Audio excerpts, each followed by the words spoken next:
2, 2, 3, 4, 7, 5, 6, because 6, 7, 8,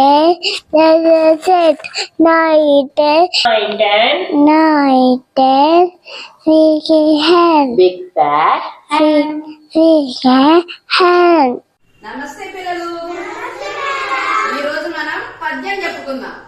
ధర్మ గుణము వించు ధన ధాన్యములు లేవు, విద్య కన్న వించు విభవమేది, నీతి వేరు లేదు, నిజము పలకడ కంటే తెలుసుకోమ్ము నీవు తెలుగు బిడ్డ. ఈ పద్యం యొక్క భావం ఇప్పుడు మనం తెలుసుకుందాం. ధర్మ గుణము మించు ధన ధాన్యములు లేవు. ధర్మంగా మనం నడుచుకుంటే సంపద ధనము అనేది ధర్మ గుణం కన్నా ఎక్కువేమి కాదు. అర్థమైందా? ధర్మం కన్నా ధనము డబ్బు అనేది సంపద అనేది ఎక్కువేమి కాదు. అర్థమైందా? విద్య కన్నా మించు విభవమేది, విద్య కన్నా మించిన సంపద ఏది ఉండదు. ఓకేనా? విద్య కన్నా మించు విభవమేది. విద్యను మనం నేర్చుకుంటే దాని ద్వారానే మిగతా అన్ని మన చేతి దగ్గరికి వస్తాయి. నీతి వేరు లేదు, నిజము పలుకుట కంటే. నీతిగా ఉండడం అంటే ఏంటి? నిజంగా మాట్లాడడం, నిజాన్ని పలుకటం, నిజం ఉన్నది ఉన్నట్లు చెప్పడం, లేని కలిపి చెప్పడం అనేది నీతి కిందకు రాదు. అది అబద్ధం కిందకి వెళ్ళిపోతుంది. నీతిగా ఉండడం అంటే నిజం అనేది పలకడమే. అర్థమైనా? ఇది తెలుసుకొని నువ్వు నడుచుకోవాలి. అర్థమైందా? ఇవన్నీ మనం తెలుసుకో. ధర్మ గుణం మించి ధన ధాన్యము లేవు. ధర్మం కన్నా సంపద డబ్బు అనేది ఎక్కువేమి కాదు. విద్య కన్నా మించి విభవం ఏది అంటే విద్యను మించిన సంపద అనేది ఎక్కువేమి కాదు. మన విద్య అనేది పూర్తిగా నేర్చుకుంటే అవన్నీ ఆటోమేటిక్ గా మన చేతి దగ్గరకు వచ్చేస్తాయి. నీతి వేరు లేదు, నిజం పలకడ కంటే. నీతిగా ఉండాలి మనం. నీతిగా ఉండడం అనేది ముఖ్యం.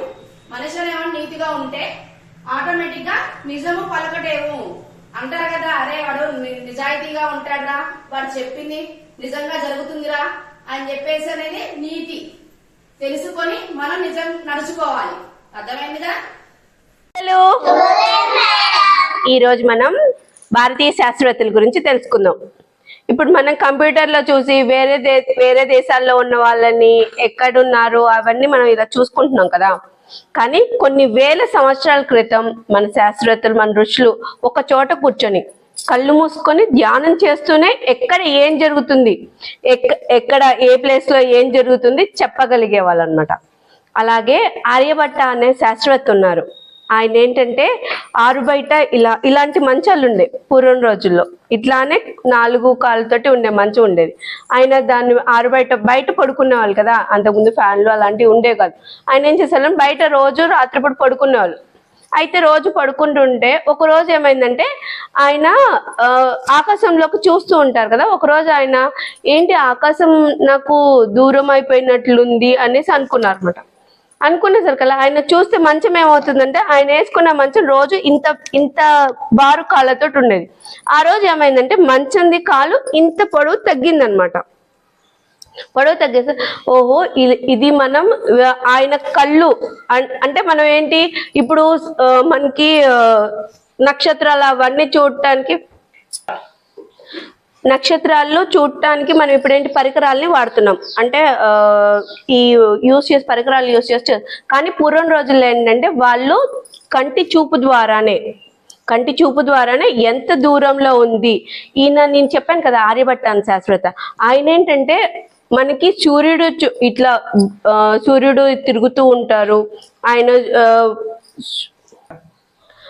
ఆర్యభట్ట అన్న శాస్త్రవేత్త ఏంటంటే సూర్య గమనాన్ని బట్టి మనకు పొద్దున్న ఉదయము సాయంత్రము దాని తర్వాత మనకి ఏంటంటే 365 రోజులు ఇలా సంవత్సరానికి 365 రోజులు ఉన్నాయని ఇవన్నీ మనకి ఇప్పుడేంటి మనం ఏంటి మిషన్స్ ద్వారా మనకి మార్నింగ్ ఈ టైంకి అవుతుంది ఈ టైం అవుతుంది అనేసి మనకేంటి అన్ని మిషన్ల ద్వారానే చేస్తుంది.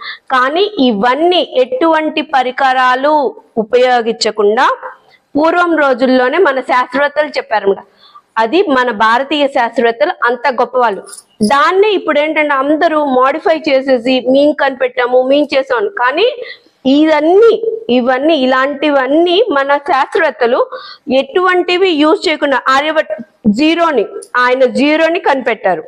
సున్నా ఉంటేనే ప్రతి ఒక్కటి సున్నాతోనే స్టార్ట్ అవుతుంది, సున్నా నుంచే వస్తుంది. అది కనిపెట్టింది కూడా భారతీయ శాస్త్రవేత్తలే. మన భారతీయ శాస్త్రవేత్తలు అంత గొప్ప వాళ్ళు అన్నమాట.